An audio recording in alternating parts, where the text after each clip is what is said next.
بسم الله الرحمن الرحيم الحمد لله رب العالمين والعاقبة للمتقين ولا عدوان إلا على الظالمين وأصلي وأسلم على نبينا محمد وعلى آله وأصحابه ومن اهتدى بهديه إلى يوم الدين weli waxaan ku dhex jirnaa suuratu الnisaa waxaa noogu soo dambaysay dadka awoodda u waayay inay guursadaan gabdhaha xaraaroo xor ah hodantinimo la'aan darteed in loo oggolaaday waxyaabaha midigtu ay hanatay inay iska guursan karaan sida addoommada intaana loo baahan yahay in laysku ilaaliyo zina laga dhowrsado iyo inaan la samaysan saaxiib siraadyo haddii la ilaaliya buu dhahay ilaahay gabdhihii addoommada ahaa guur lagu xafido oo lagu dhowro tii faaxisho iyo sina la timaada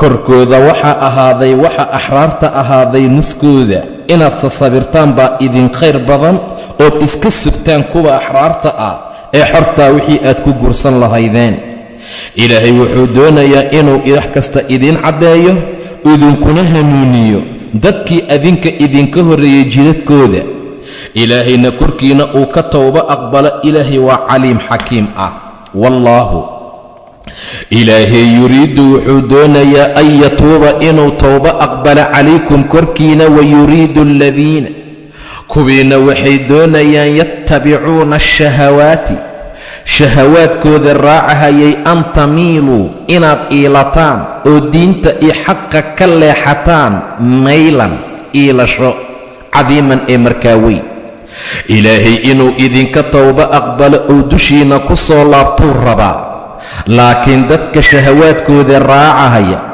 waxay doonayaan buu yidhi ilaahay an tamiiluu inaad iilataan oo xaqa iyo sabaabta aad ka iilataan maylan iilasho ama leexasho cadiiman oo markaa weyn yuriidu allaahu ilaahay wuxuu doonayaa an yukhafifa inuu khafiifiyo cankum xaggiina wa khuliqa alinsaanu insaankiina waa la abuuray oo daciifan tabardarri baa lagu khalqay buu yidhi ilaa subxaana wa tacaala ilaahay wax kasta inuu idin khafiifiyuu doonayaa marka dembi idinka dhaco soo laabta waa laydin dembi dhaafayaaye haddaad cibaadada kari waysaan sidii aad u kari kartaan u sameeya rabbi ka cabsada ma statactum yuriidu allaahu ilaahay wuxuu doonayaa an yukhafifa cankum inuu xaggiina idinka khafiifiyo wax walba oo takaaliif ah oo dhibaataa waxa aad kari kartaanna aad ka qabataan wa khuliqa alinsaanu insaankiina waa la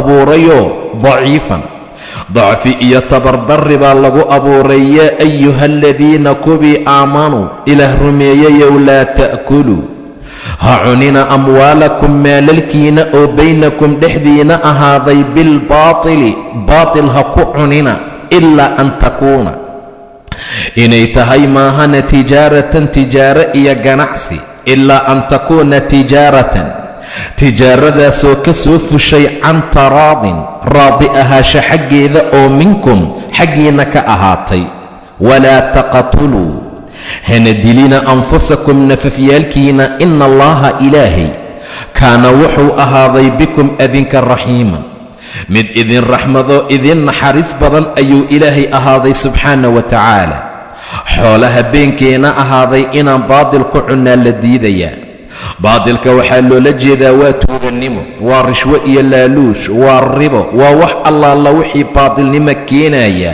ilaa inay tahay tijaaro tijaaradaasoo raadi xaggiina ka ahaatay ah matalan waxbaad iibsatay qofkii aad wax ka iibsatay ayaad lacagtii siisay jabjabkii yaraa ee kuu soo hari lahaa ayuu waayey amase waadba isaga tagtoo iska daabaad tidhi xaaladda noocaasa dhib kuma sugna waa tijaaro laakiin haddii dayn ay tahay haddii sarif uu yahay haddii waxyaaba noocaasa uu noqdo ribo iyo dhibaato inay soo gashaa suuragal ahee yaa ayuha aladiina kuwii aamanuu ilaah rumeeyayow laa ta'kuluu ha cunina amwaalakum maalalkiina oo baynakum dhexdiina ahaaday ha ku cunina bilbaatili si baatil ah oo mamnuuc ahoo waddadii loogu talagalay aan ahayn ilaa an takuuna inay ahaato ama ay tahay maahana tijaaradaasoo ka soo fushay can taraadin minkum raadi ahaasho idinka xaggiina ka ahaatay oo idinkana raalli aad isaga tihiinoo adigiina aad raalli ka tahay. walaa taqtuluu anfusakum nafafyaalkiina ha dilina, sigaar ha cabina, khamre ha cabina, qaad ha cunina, naftiinay khatar iyo dhibaato u tahee. walaa taqtuluu ha dilina anfusakum nafafyaalkiina, waayo ina allaha ilaahay kaana wuxuu ahaaday bikum adinka raxiima mid idin naxariistoo idin naxariis badan buu ilaahay ahaaday subxaanahu wa tacaala. nin saxaabada ka mid ah ayaa howlgal loo diray. koox saxaabaa madax looga dhigay. habeenkii markii meel la marayuu janaaboobay. asagoo janaabadii qabaqabow badanna wuu jiray. intuu gebagabaystay ayuu ku tukaday. rasuulkaa lagu dacweeyey oo loo sheegay marxaa kugu kalifay markii la yidhina walaa taqtuluu anfusakum sow allama odhan buu yidhi nafafyaalkiina ha dilina, ina allaha kaana bikum raxiima ilaahay alla naxariis badan buu idin ahaaday. waman yafcal qofkii sameeya daalika arrintaa oo xoolaha beenkeena ahaaday baadil ku cuna cudwaan iyo gardarsi iyo collaysan iyo wadulman si dulmiya ku cuna fasawfa dib dambe nusliihi alla wuu gelinkaa naar buu ilaahay gelinayaa subxaana wa tacaala. kaa mar dambe ayaana naar gelinaynaa buu yidhi ilaahay. wa kaana daalika arrintaana waxay ahaatay cala allaahi alla dushiisa yasiiran mid ku fudud. arrintaa ilaahay way u sahlan tahay subxaana wa tacaala. qof allaala qofkii arrintaa sameeya, xoolaha baynkeena ahaaday baatil ku cuna, tijaaro raalli laysaga yahay aan ahayn, naftiisa dila. waman yafcal daalika cudwaanan wa dulman cudwaan iyo dulmi iyo gardarsi ku dila fasawfa nusliihi waanu gelinkaa dib dambe iyo gadaal baanu naar ka gelinaynaa buu dhahay ilaahay. wa kaana daalika arrintaana waxay ahaatay cala allaahi ilaahay korkiisa yasiiran mid ku fudud. in tajtanibuu haddaad ka fogaataan oo aad ka dhaqaaqdaan kabaa'ira maa shaykan ugu waaweyn oo tunhawna laydinka reebahaya canhu xaggiisa nukafir waan asturaynaa, waan idinka dhaafaynaa cankum xaggiina sayi'aatikum xumaayaalkiinnii qaladaadkiina yaryarka ah waanu idinka cafin. wanudkhilkum waxaanana idin gelin mudkhalan makaanu gelin kariiman oo wanaagsan oo janno ah. dunuubaha labaa loo qaybiyaa, qaarna waa kabaa'ir, qaarna waa sakaa'ir. inkastoo sakaa'irta in aad laysaga ilaaliya loo baahan yahay, haddana haddii qofka kabaa'irta uu ka fogaado ilaahay yaryarkaa tooba la'aan buu uga cafinayaa. soonkaa lagu dhaafaa, salaadaa lagu dhaafaa, wisqaadkaa lagu dhaafaa, alamru bilmacruuf baa lagu dhaafaa, nahyiga munkarka layska reebaa lagu dhaafaa. xaaladahaasoo dhan waxay tilmaamayaan waa inuu qofka kabaa'irtii dunuubta waaweyn ka fogaado.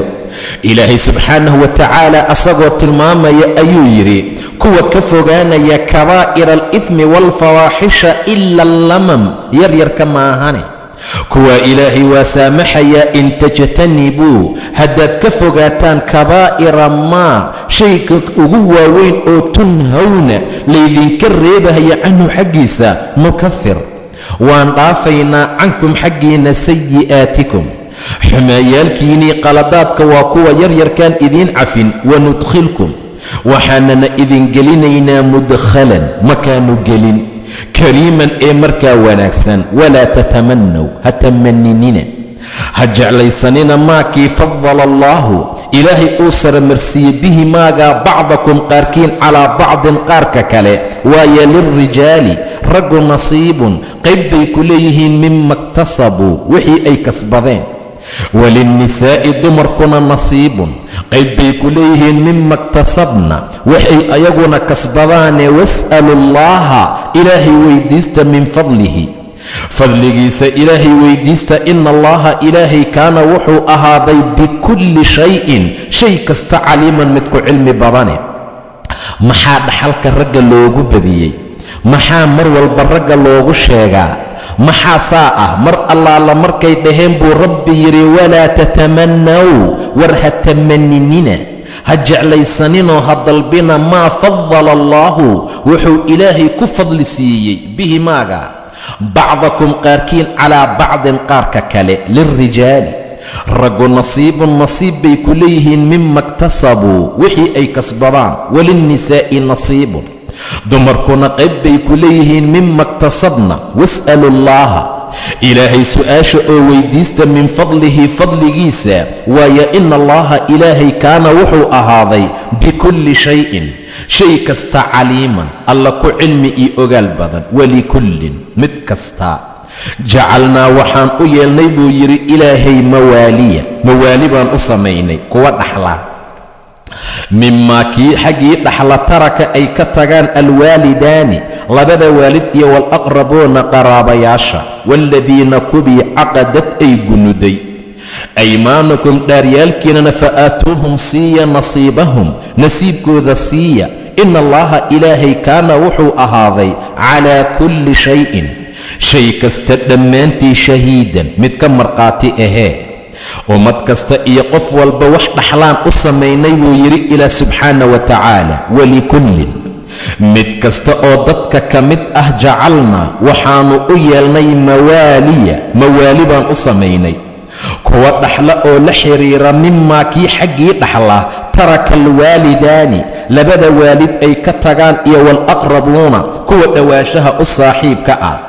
waaladiina caqadad waxay tilmaamaysaa arrin jiri jirtay, taasoo ah qofku in allaala inta uu nool yahay nin ayuu ku iskula dhaaranayaan inay markaa isdhaxlayaan, asagu ma uusan dhalin, waa saaxiibkii matalan, ama aad bay isaga heleenoo way isjeclaadeen, heer dhiigga ay wadaagaan bay gaareen. markaasaa mid kasta ka kale wuxuu ku dhaaranayaa uu cuqdi adag kaga qaadayaa inay markaa isdhaxlaan. dadkaana nasiibkooda siiya buu yidhi ilaahay. waaladiina kubii caqadad ay adkaysayay gunuday aymaanukum dhaaryaalkiina fa'aatuuhum siiya nasiibahum nasiibkooda siiya. ina allaha ilaahay kaana wuxuu ahaaday calaa kulli shayin shay kasta dhammaantii shahiidan mid shahiid ka ah oo markhaati iyo goobjoog ka ah. laakiin qaybtan dambe waa la nasaqi doonaa oo waxaa lagu nasaqayaa aayadihii aan soo marnay mawaariidta ahaa iyo sida uu nebigu tilmaamay qofka dhaxalka leh asagu wax dardaaran ah oo loo dardaarmaya ma jiro, qaybtiisa allah u guyo subxaana wa tacaala. qofku markuu sakaraad gaarana 3 marka loo dhigo qayb ka mid ah ayuu dardaarmi karaa, qofka uu rabana uu u dardaarmi karaa. alrijaalu raggu qawaamuuna kuwa u taagnaansho badan waaye cala annisaa'i haweenka dushooda. ragga ayagaa qawaam u ah oo mar kasta u taagnaanaya naagaha korkooda, waana bimaa fadala allaahu wixii ilaahay fadli siiyey bacdahum qaarkood calaa bacdin qaarka kale. bimaa fadala allaahu bimaa shay sababtii ayayna qawaamiin ugu yihiin. bimaa shaygii oo fadala allaahu ilaahay uu saramarsiiyey uu fadli ahaan u siiyey bacdahum qaarkood calaa bacdin qaarka kale. fadligan la tilmaamayo waa xagga caqliga, waa xagga kamaalka caqliga, waa xagga adkaanta, waa xagga kartida, waa xagga dulqaadka, waa xagga sabirka oo ay raggu dumarku dheer yihiin. amaa fadliga kale haddii la tilmaamo labadooda kii ilaahay aad uga cabsadaa fadli badan. ina akramakum cinda allaahi atqaakum. laakiin fadligan aayadda meesha ay ku tilmaamayso waa kamaalka ilaahay siiye subxaana wa tacaala iyo awoodda iyo kartida bacdahum qaarkood calaa bacdin, iyo wa bimaa kii sababtii anfaquu ay ku nafaqeeyaan min amwaalihim maalalkooda.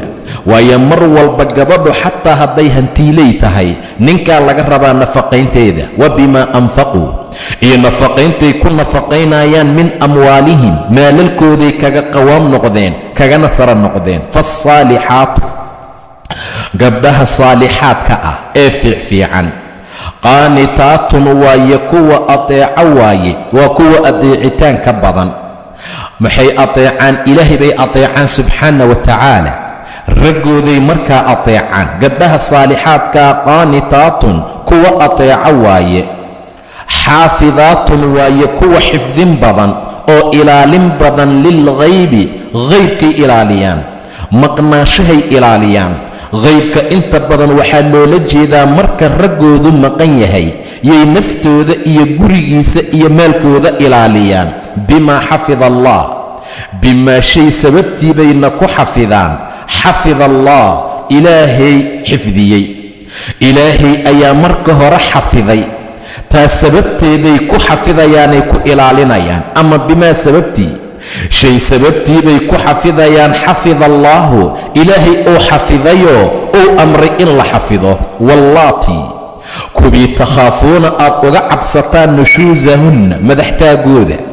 dumarkii aad ka baqdaan buu yidhi inay nushuusnimo la imaanayaan, xukunka ninka inay diidaysay ka hoos baxaysa darteed iyo xaalad nushuusnimo ah. waa amar diido. faciduuhunna, wacdiya buu dhahay ilaa subxaana wa tacaala. isla markii ay amar diidaha la yimaadaan, laab iyo feer iyo haraati ha ku bilaabine, marka hore faciduuhunna, wacdiya oo waaniya. wahjuruuhunna, uga haajira.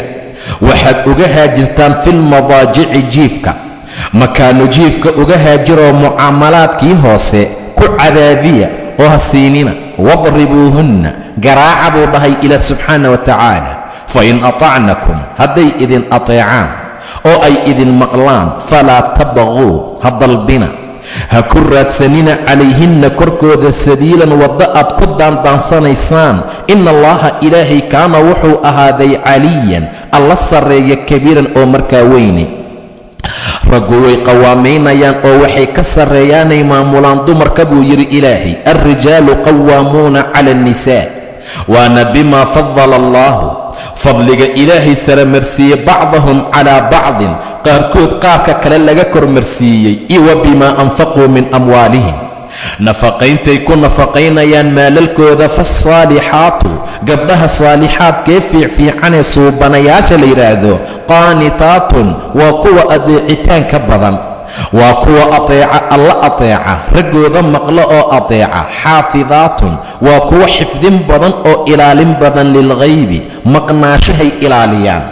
mar allaala markuu maqan yahay bay nafteeda ilaalisaa. waxay ilaalisaa wax allaala wixii mas-uul looga dhigay. bimaa shay sababtii xafida allaahu, ilaahay uu xafiday. gabdhihii laakiin nushuusnimo la yimaadood uga baqdaan buu dhahay ilaahay. wallaatii kuwii takhaafuuna aad cabsataanood uga baqdaan nushuusahunna, madaxtaagooda, amar diidda iyo wixii la mid ah. faciduuhunna, wacdiyo waaniya, diinta xusuusiya, amarka allee waajibkaa kuwa u sheega. wahjuruuhunna, waa haddii wacdiga ay wax ku qaadato waa sidii la rabay, wax kale oo lagu dhaqaaqaya ma laha. laakiin marka jiifka looga haajirahayo waa markay wacdiga wax ku qaadan weyso, weli way soo taagan tahay. wahjuruuhunna filmadaajici, mucaamalaadka hoose ka goosta. sariirta markaad wada tagtaan dhinac kale u sii jeesta. macnaha wahjuruuhunna, haajira oo ka haajira filmadaajici, jiifka uga haajira. jiifka uga haajira 3 maalmood wax ka badan waa mamnuuc. waayo 2 qofood oo iimaan leh inay kala aamusnaadaan 3 maalmood wax ka badan ma bannaana buu dhahay nebiga. waa 3 maalmood. hijrada waa adoo guriga ku jira, sida rasuulku tilmaamay. guriga gudihiisa maahee meel kale ha uga hijroonina. hoteelo kiraysta, baxoo meel kale aada, meelo kale u safra, hoteelo jiifta, saaxiibkaa aad. maya, guriga gudihiisa yaa la rabaa inaad ku haajirto. hadday wax ku qaadato waa sidii la rabay. sida dumarkeennu maanta jooga adaa soo jeesan doonaa jirtee. wadribuuhunna, xanuunjiya markaa, garaaca buu dhahay ilaah subxaana wa tacaala. darbigan markuu rasuulku fasirahayay waa darbi iyo garaacitaan aan barar lahayn buu yidhi. feer inay jabtaan mamnuuca, ilig inay dhacdaan mamnuuca, barar inuu ka soo baxaa mamnuuca. xataa mufasiriinta gobol ka mida ay dhaheen garaaca la tilmaamaya maba ahanba garaacitaan la tumayee, waa hadal kaliya in lagu dhaho ee la yidhaahdo naag fiican noqo, wax la tumaad istaahishaaye. qolaa waxay dhaheen cadayga darafkiisunbaa dhac lagu siin, cimaamadda inta la soo qaataa dirifkeeda lagu tumayaa, wadribuuhunna say noqotaba garaaca. laakiin rasuulka dumarka ragga naaga garaacitaan ka badan dumarka waa uga digi jiray. akhyaarana ma ahan buu yidhi sala allahu calayh wasalam, fain atacnakum hadday idin maqlaan ay idin ateecaan falaa tabquu calayhinna sabiilan, waddo kale ha ku daandaansanina. intaan baad rabtay iyo markii hore maxaa kibirka ugu samaynaysay hadhihin. haddii walaalow raalli haw ay ku dhahdo madaxa u salaax. ina allaaha ilaahay kaana wuxuu ahaaday caliyan alla sarreeya kabiiran oo weyne. wain khiftum haddiise aad baqdaan dadow shiqaaqa baynihimaa, ninkiiyo naagtii baynkooda shiqaaq iyo khilaaf inuu weli taagan yahay, waa la wacdiyey, waa sideedii. jiifkii baa looga haajiray, waa la mid, waa la garaacay, way ka sii dartay. wain khiftum shiqaaqa baynihima, baynkooda khilaaf haddaad uga baqdaan fabcahuu dira xakaman, xakam saara oo min ahlihi ehelkiisa ka mid ah, wa xakaman iyo xakam oo min ahliha ehelkeeda ka mid ah.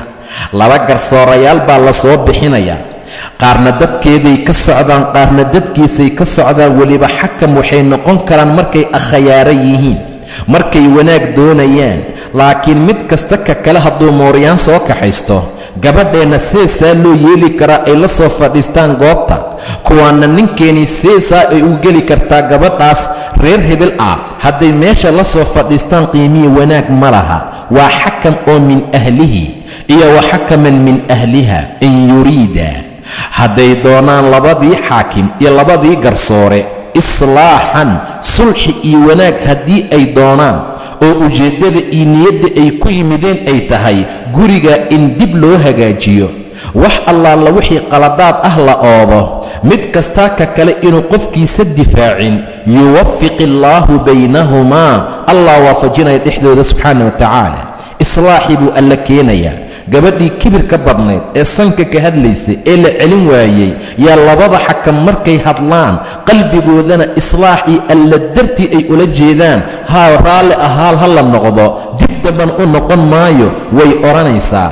ama ninkii kibirka badnaa ee la celin waayey meel kale u hanqaltaagaayey, rabbi baa qalbigiisa waafajinaya subxaana wa tacaala. ina allaaha ilaahayna kaana wuxuu ahaaday caliiman alla cilmi badan, khabiiran shay kastana guntooda og subxaana wa tacaala. ehelka saasaa loo hagaajinayaa. waa wacdin iyo haajiritaan, jiif iyo garaacid. intaba haddii wax lagu qaadan waayo weli furiin ma imaanin, xakam baa la soo bixin iyo xakam, markaasay arrintu falanqaynayaan. wixii ka soo baxaa lagu dhaqaaqayaa. intaa haddii wax lagu qaadan waayo kolkaasuu talaaqu imaan. wain yatafaraqaa yugni allaahu kullan min sacatihi, sida noo imaan doonta isla suuradda. haddii ninka iyo naagtu ay kala tagaan, mid kasta ilaahay gooni buu u arsuqayaa subxaana wa tacaala. laakiin maanta wacdigii ma jiro, jiif laysaga haajira ma jiro, garaacitaan ma jiro, xakam iyo qayaar ma jiro. afkuu taagaba wacdigii meeshii loogu talagelay, naa dalqadaada qabtaay ka bax guriga, saasaa meesha taala. ragga waa inay rag deggan oo aad iyo aad mas-uuliyad qaadi kara noqdaan. wacbudullaaha ilaahay caabuda, walaa tushrikuu bihi shay-an, waxmana ha la shariig yeelina. ilaahay waxba cibaadada ha la wadaajinina. wabilwaalidayni labada waalid ee idin dhashayna ixsaanan, ixsaan u sameeya, samafal iyo wanaag u qabta. wabidilqurbaa kuwa dhowaashaha u saaxiibka ahna ixsaan u sameeya, waa qaraabadee. walyataama agoontana ixsaan u sameeya. waalmasaakiini iyo masaakiinta, waa dadka ugu jilcan bulshada. waaljaari deriskii, dilqurbaa dhowaashaha u saaxiibka ahaana ixsaan u sameeya. waaljaari aljunubi iyo deriska junubka ah ee fog. iyo wasaaxibi saaxiibka oo biljanbi janbiga iyo dhinacaaga ahaaday. wabni sabiili iyo musaafirka, jidka ininkiisana isxaan u sameeya. iyo wamaa kii malakad ay hanatay aymaanukum midigyaalkiina. waayo ina allaha ilaahay laa yuxibbu ma jecla man kaana midkii ahaaday mukhtaalan mid isqaadqaad badan, fakhuuran haddana faan badan. isqaadqaad badne faan badan ilaahay ma jecla subxaana wa tacaala. dadow rabbigiin caabuda, cibaado keliya ma ahee shirkiga ka ilaaliya. cibaado rabbi loogu shariig yeelo qiimo iyo wanaag ma yeelato. anigu waan ka kaaftoomaa buu dhahay ilaahay, oo waxaanahay aqnash ee dadka wax isugu daro mid ka kaaftoomaan ahay buu yidhi ilaah subxaana wa tacaala. qof allaala qofkii camal qabta micigaygana qof kale ida wadaajiya, camalkiisii cibaadadiisii asaga waa isaga tagaa buu dhahay. idan walaa tushrikuu bihi shay'a, waxnana ha ula wadaajinina ilaahay. wabilwaalidayni ixsaanan, labada waalidna ixsaan iyo samafal iyo wanaag u qabta, iyo kuwa qaraabada u saaxiibka ah. wabidilqurba, qaraabada kuwa u saaxiibkaa waa dadka qaraabada xuquuq bay leeyihiin. walyataama, agoonta. waalmasaakiini, masaakiinta, bulshada kuwooda ugu tabarta liita waaye. iyo waljaari dilqurba, deriska dhowaashaha u saaxiibka ah. dhowaashaha laba macnoba waa suuragaloo qaraabanimona waa yahay, derisna wuu kula yahay. amase dhowaasho ahaan baa loola jeedaa waa jaar oo dilqurba, dhowaasho u saaxiib ah. waljaari iljunubi, jaar ka fog waa deriskaaga laakiin qaraabo ma tihiin, oo waa kaa fog yahay oo waa mtaqaanaa qaraabooyin kale. kaana ixsaan baad u samaynaysaa, ama xagga degaankuu kaa fog yahay. ilaan afartan guri baa la tilmaamaa. wasaaxibi, iyo saaxiibka oo biljambi, dhinacaaga ahaaday. saaxiibka jambiga waa ardaygaad wax isla barataan ee kursiga kula fadhiya. waa midka shaqada aad saaxiibo ka tihiin, dukaan iyo goob ganacsi ayaad saaxiibo ku tihiin oo jembigaaga ah. qole aad ugu fasirtay xaaskaa loola jeedaa, ilan jambigaagay joogtaa, meelkaaga ma dhaqaaqdo, way kugu ag cuntaa, way ku ag seexataa. hadday baxda meel ay aadaysa male, gurigun bay ku soo noqon. idan waa saaxibad. wasaaxibi biljambi, saaxiibka dhinacaaga ahaaday. ilaahayna in badan buu qur'aanku xaasku ku tilmaamaa saaxibad. saa darteed baa ayagana isxaan loo samaynayaa. wabni sabiili, iyo ninka inanka jidka inankiisa. bacdamaa musaafirka jidka uun uu ku socdou dul hayo yaa laga dhigayaa inan waddadu ay u dhalay macnaha. wabni sabiili waa musaafirka. iyo wamaa kii malakad ay hanatay aymaanukum midigyaalkiina. ina allaha ilaahayna laa yuxibbu ma jecla man kaana mid ahaaday mukhtaalan, mid isqaadqaad badan, fakhuuran haddana faan badan. deriska aad ha loo wanaajiyo. derisku midna 3 xaq buu kugu leeyahay, midna 2 xaq, midna 1 xaq. waa kuu deris, waa muslim, waana qaraabo. 3 xaq buu leeyahay. waa deris, waa muslim, qaraabo ma tihiin, 2 xaq buu leeyahay. muslimna ma aha, qaraabana ma aha. waa deris keliya, waa kaafir, 1 xaq buu kugu leeyahay. aladiina kubi yabkhaluuna, bakhaylahayay kuwaana ilaahay ma jecla. waya'muruuna annaasa, dadkana amrahayay oo faraya bilbukhli baqiiltinimo. wayaktumuuna, qarinahayay maa aataahum allaahu, wuxuu ilaahay siiyey oo min fadlihi, fadligiisa ah. wa actadnaa, waxaan u diyaarinay lilkaafiriina, kaafiriintana cadaaban, cadaab baan u diyaarinay. cadaabkaasoo muhiinan, ihaano u saaxiib ah. cadaab lagu ihaanaynayo dulleeya ayaan u diyaarnay buu dhahay ilaah subxaana wa tacaala. ilaahay ma jecla man kaana mukhtaalan fakhuuran, mid isqaadqaad badan oo faan badan. aladiina kubiina ilaahay ma jecla yabkhaluuna, bakhiilahayay oo waya'muruuna annaasa, dadkana farahayay bilbukhli, baqiiltinimo. wayaktumuuna, qarinahayay maa aataahum allaahu, wuxuu ilaahay siiyey oo min fadlihi, fadligiisa ah. ku aanba laga dareemayninba. maskiin wax ma siiyo, dad dhibaataysan wax ma taro, qaraabo wax uma qabto, agoon iyo masaakiin warkooda baddaa. jaar iyo deris cid uu u roon yahay ma jiro, mana ka dareemaysid xoolo inuu haysto, waana buuxaa. waxay qarinayaan wuxuu ilaahay siiyey subxaana wa tacaala. wayaktumuuna, qarinahaya maa aataahum allaahu, wuxuu ilaahay siiyey oo min fadlihi, fadligiisa ah.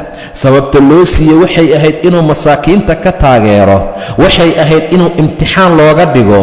waa garan waayey, waa qariyey, ma soo bixinayo, lama ogaanayo meeluu wax ku cunayo iyo meeluu wax ku gadanayo, intaasoo dhanba. wayaktumuuna, qarinaya maa aataahum allaahu, wuxuu ilaahay siiyey oo min fadlihi, fadligiisa ah. wa actadnaa, waan u diyaarinay lilkaafiriina, kaafiriinta cadaaban cadaab ayaan u diyaarinay buu dhahay ilaah subxaana wa tacaala, cadaabkaasoo muhiinan ihaane iyo dulli u saaxiib ah oo dullinimo bada oo aad loogu ihaaneeyo gudihiisa yay kaafiriintu markaa leeyihiin. sidaa darteed baa waxaana la farayaa inaanan bakhaylin, wixii allana siina muslimiinta aan ka taageerno, khayrka iyo wanaaggana aan ku dadaalno, ummaddana aanan u horseedin in la bakhiilo, aanana la qarin wixii allana siiyey. waayo intii waxaa samaysaa ilaahay cadaab muhiin ahoo ihaano bada ayuu markaa u diyaariyey. mashaakil badanna way la kulmayaan. waaladiina yunfiquuna amwaalahum ri'aa'a annaasi, wabillahi tawfiiq, wallahu subxaanahu wa tacaala aclam.